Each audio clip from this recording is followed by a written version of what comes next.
The Extreme Inequality in USA. The article talks about inequality in the USA. The author talks about how the very rich people have much more money than the very poor people. They also talk about how many members of Congress are worth $10 million. But what does that mean for everyday Americans? What is the inequality in United States? The United States is one of the most unequal countries in the world. The disparity between the richest and poorest citizens is staggering, and has been growing for decades.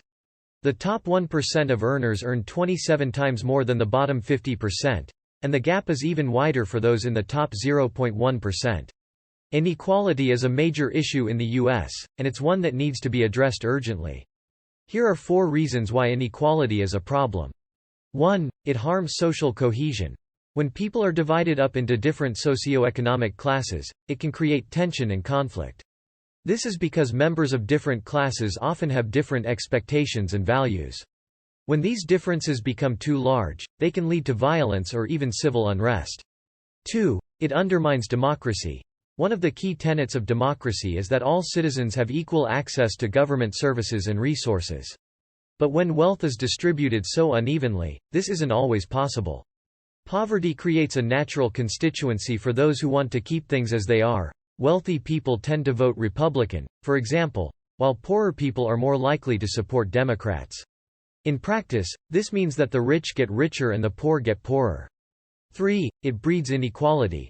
The rich also have more access to political power. Inequality in wealth is linked to inequality in political power, as the rich buy candidates and enact policies that favor themselves. 4. It weakens democracy. One of the key tenets of democracy is that all citizens have equal access for government services and resources. But when wealth is distributed so unevenly, this isn't always possible. Poverty creates a natural constituency for those who want to keep things as they are. Wealthy people tend to vote Republican, for example, while poorer people are more likely to support Democrats. In practice, this means that the rich get richer and the poor get poorer.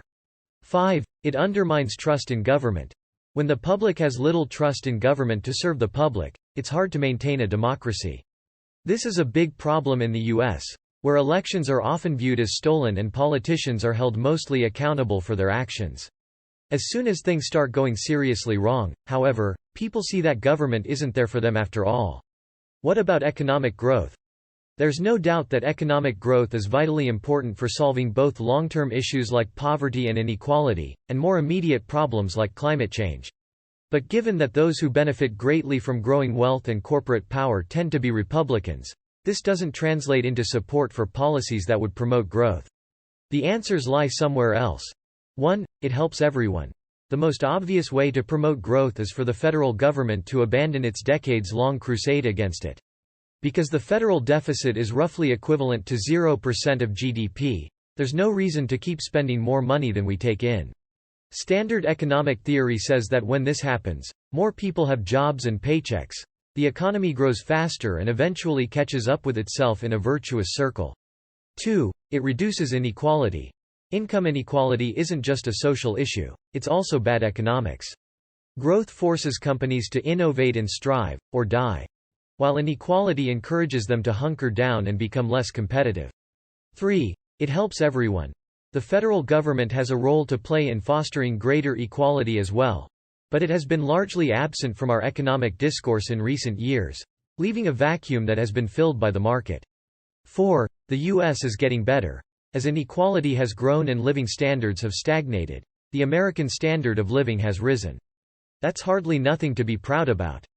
The root problem is our tax code. Directly and indirectly, we tax people to support programs for poor people like Social Security payments and Medicare benefits for the elderly, and now, Obamacare.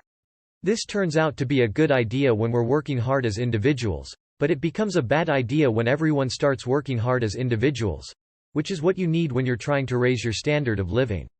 Causes of inequality. There are many factors that contribute to inequality in the United States. One of the most significant causes is the difference in wealth and income between different groups of people. In 2016, the top 1% of earners received almost half of all income in America, while the bottom 50% of earners received just 2%. This gap has been growing for years, and it's closely linked to the increasing concentration of wealth and power among a small number of people. Another major cause of inequality is discrimination. Societies and businesses often favor their own members over others, which leads to systematic disadvantages for certain groups. For example, women earn less than men on average, and blacks and Hispanics are disproportionately likely to be poor. Discrimination can take many forms, from explicit policies that disadvantage specific groups, to subtle prejudices that lead people to make assumptions about other groups' abilities. Finally, extreme poverty can also cause inequality. Families who are struggling to meet their basic needs often have little money left over after they pay for food, housing, and utilities. This leaves them with very limited options for spending their money, which benefits people who have more money. All these factors play a role in creating inequality. However, not all inequality is bad or wrong. Some inequality is desirable and even necessary to produce certain benefits, such as an economy strong enough to support an educated workforce.